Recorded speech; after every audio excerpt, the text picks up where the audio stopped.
never thought of myself as a heretic. Um, I began to see, however, that the main claim that early music performers were making, that what they were doing was actually rediscovering and reapplying the performance practice of bygone centuries, wasn't really true, and it couldn't possibly be true. There's no way that we could know the things that people were claiming to know.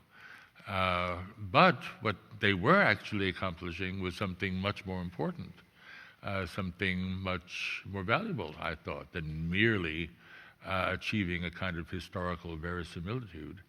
What the early music movement was actually accomplishing was making old music newly relevant to us by adapting it to modern taste.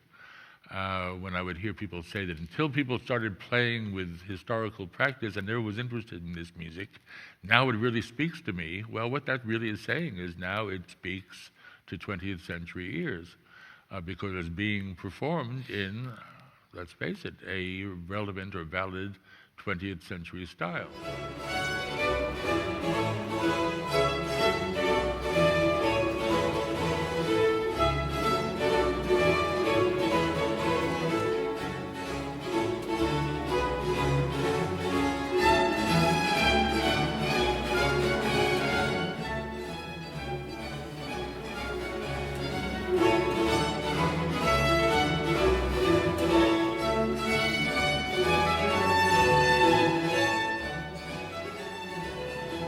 Stravinsky himself changed, and Stravinsky himself became a great resistor to his own former musical ideas.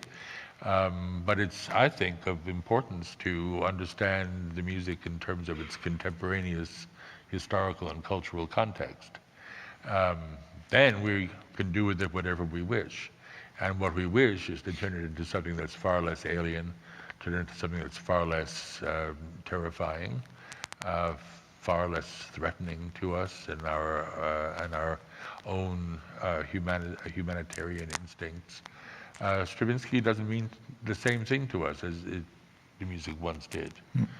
But that's why it's, I think, interesting to see what it once did signify, because otherwise we might not understand why this music, which we love, should have been so rejected by its early audiences, especially that first audience for The Rite of Spring, which reacted with great hostility to a work that we now revere.